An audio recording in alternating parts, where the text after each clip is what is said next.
he had a property in Florida in 2008, which a Russian bought for twice its market value at a time when Trump was facing bankruptcy. And I believe that Trump's then sort of staffer, Michael Cohen, said that Trump recognized that he was dependent on Russian help in that instance to get him off the hook. There's also quotes from Trump's own son, who said that Russians made up a large proportion of people investing in Trump's properties. There was also, of course, the whole issue of the Trump-Moscow construction project, and that was going on secretly during the 2016 US election. So I don't think we have to go too far into conspiracy theory to think that Trump is indebted to the Russians and to Putin. The Times reports this morning that Donald Trump will discuss dividing up the spoils of Ukraine with Vladimir Putin. The two presidents are due to speak later on. Catherine Philp, the Times World Affairs editor, joins us now to discuss. Good morning. Good morning. Can I get your thoughts on Israel before we start? It does seem like this is a real moment in this conflict. There had been hopes, and we were discussing yesterday the idea that there could be a renewed ceasefire. Do you think that's now completely off the table? I don't think it's completely off the table, but obviously it's complicated by what's just happened overnight. I think that really we're seeing Israel trying to impose its will on the process once again that was supposed to have moved to a second stage by now, but which Israel has dug its heels on and is essentially trying to send a tougher message that it's still in control of this process and that Hamas needs to release all of the hostages. Let's move to talk about this phone call. It may well come up, this issue, potentially between the two men later on today. Just for a start, how do you think it's going to happen? Are they going to meet over Zoom? Are they going to ring each other up on their mobiles? How does this work? Yeah, well, usually it would happen down a secure line, and there would be aides from both sides listening in. I mean, we know this in particular from some infamous phone calls that Donald Trump has had in the past, including his one with Zelensky some years ago, where he tried to pressure Zelensky to dig up dirt on Joe Biden for him. And the whistle was blown on that by the aides who were listening in. They were so appalled. There will need to be people on that call because certainly there will be translators and there will be other people taking notes. So there will be witnesses to it. But I suspect that all we will hear of it is what Donald Trump chooses for us to hear. So the two men won't be speaking in English. Do you think that might affect Donald Trump's ability to have that kind of bombastic back and forth that we know him for? Well, I think I would love to be a fly on the wall because I think we don't really know how bombastic he is with Vladimir Putin. Certainly when the two met in Helsinki back in Trump's first term, I was there at it when they came out afterwards. And certainly Trump's behavior and his body language suggested that he'd been anything but bombastic with Putin. He looked very much the supplicant. Who knows? But I suspect that it will be rather warm and cordial. Again, his Truth Social post after his last call with Putin suggested that it was a very warm and congenial talk. I think that we are looking for him to put pressure on Putin, but with no indication that he actually will do that.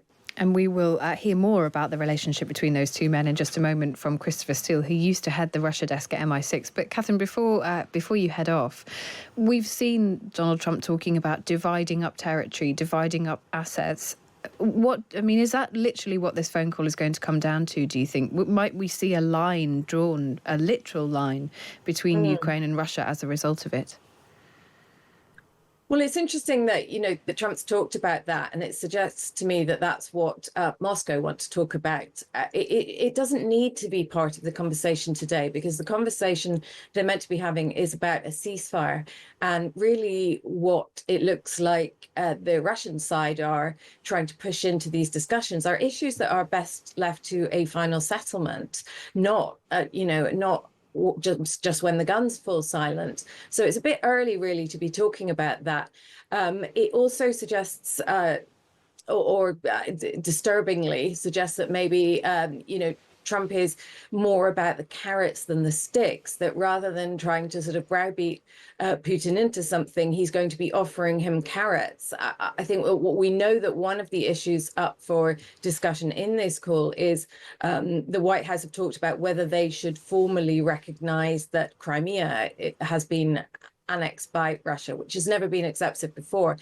Again, these are inducements. They are not punishment or pressure, and I think that should make us slightly nervous about how far Trump is willing to give Moscow what it wants. Catherine Philp, Times World Affairs editor, our expert guide to all of this. Many thanks for your time this morning. Let's talk to Christopher Steele, indeed, who headed the Russia desk at MI6 between 2006 and 2009. Christopher, good morning to you. Good morning, there. Is there a world in which Trump has the ability to get Russia to make a deal which doesn't compromise Ukraine, or is this just a carve-up, in your view?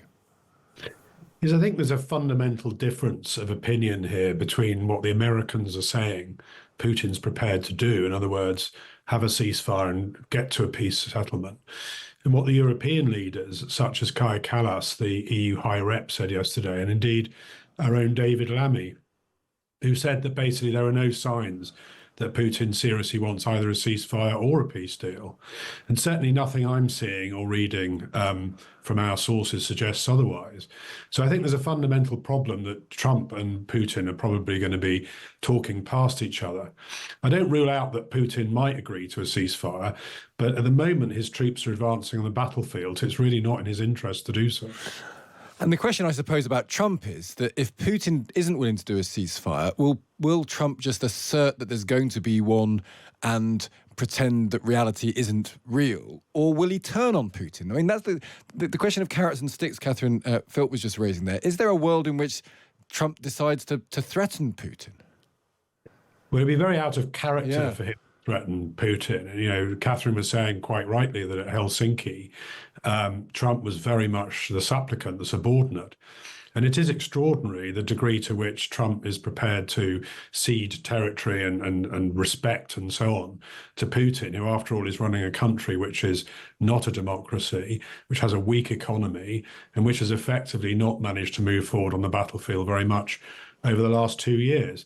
So it's a very curious chemistry there, and it's out of sync, really, with what every other democratic world leader views and behaves towards Putin. So the question might be, they could do some sort of deal which at least leads to the notion of Crimea and the Donbass being left in Russian hands. And I guess they could turn around to the rest of Europe and to Ukraine and say, this is what the deal is, either take it or leave it. They could, but I still think that Trump's looking at this in terms of territory and assets. Putin's looking at it very differently. He wants to neutralize Ukraine as a sovereign state, and in fact doesn't believe there's any difference between the Ukrainian people and the Russian people. And he's looking at it through a historical lens, you know, the likes of Catherine the Great and so on in the past, who incorporated Ukraine into the Russian Empire. So I think this is a lot more about, if you like, the sort of future of Ukraine as a state, the future of the Ukrainian people to determine their own future. And Trump doesn't really seem to either understand or address that in his comments on the issue. Or care about it, potentially. True.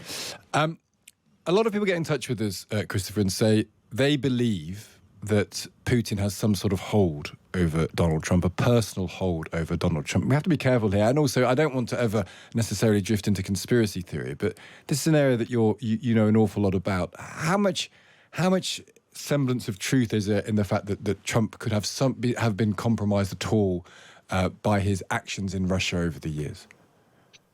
Well, I think it's quite likely. I mean, there's two elements to that. There's financial dependency, and then there's his behaviour.